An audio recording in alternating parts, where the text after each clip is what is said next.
Hey guys, today I'm going to talk about my favorite part of recovery. I know in the beginning stages of recovery this seems like you're like, what the hell? Why, how could you have a favorite part of recovery? Because recovery sucks. And there is a lot about recovery that sucks, but today and this week we're going to be posting on the positive.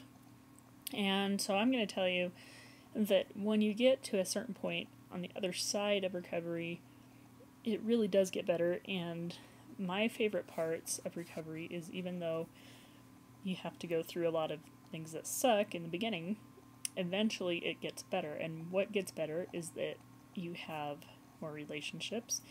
You start to develop a new identity, or real identity within yourself. And so that is it's awesome, because it's almost like, oh, you have all these new discoveries and new things about life that you're excited about. And in my experience, when I was really eating disordered all the time, like, nothing was really exciting, either because I was kind of numbed out all the time, and so when you're numbed out all the time and so immersed in eating disorder as your identity, it's hard to get excited about anything, because it overtakes everything about your life, your relationships, and it just makes life so much harder.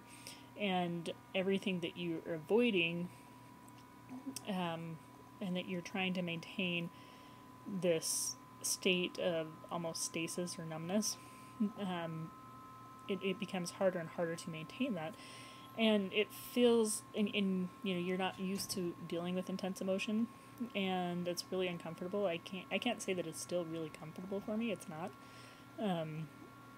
But the benefit is that when you start to do it, like, you start to realize, like, it's like an emotional wave, and it gets really intense, and then suddenly it resolves itself. And this happens over and over again, and then you start to trust that, oh, okay, like, emotions really aren't going to kill me, and I actually feel better. Instead of, like, if I turn to an eating disorder behavior, then I don't feel better. It numbs out the emotion for a moment, but it doesn't get rid of it, and so it's like shoving it down a pipe, and you're like stuffing it and stuffing it and stuffing it and stuffing it, and eventually it just builds up so much pressure that it's going to explode anyway. And the way that it will explode comes out in ways that aren't healthy or helpful, and it becomes just an overwhelming burden for you to live with.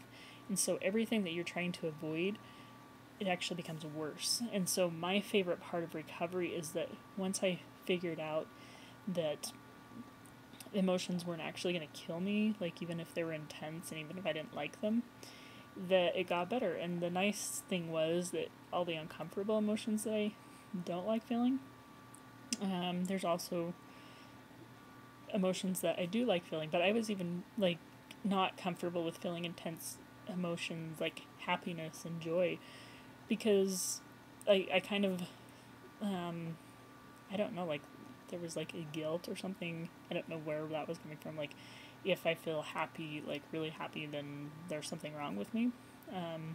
But when I started to be more comfortable with emotion, then I started being okay with connecting more with people emotionally and with myself emotionally, and it becomes a much healthier way to live.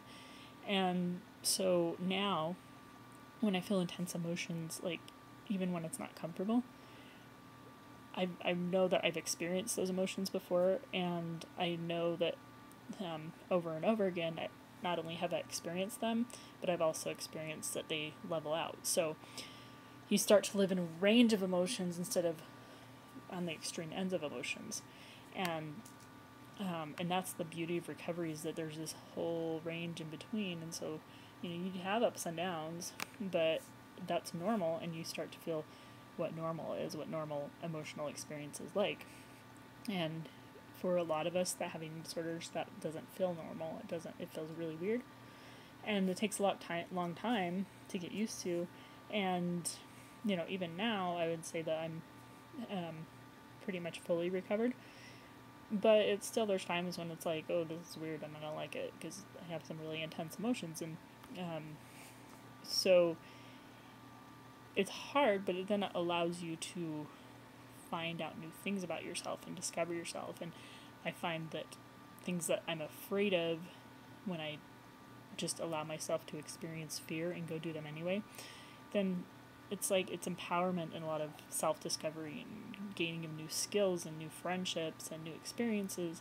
And so it becomes a positive thing. So yeah, so even though recovery is a hard thing, there are positives in the more that you do it and stick with it and just say, I'm going to do this no matter what, even if it sucks, then it does get better. And so that's my favorite part of recovery, is that is the self-discovery part and the embracing fear, because embracing fear is ultimately what is going to get you past the eating disorder and past and to be able to take back your life and your identity. So I hope you have a good week, and I'll talk to you next week.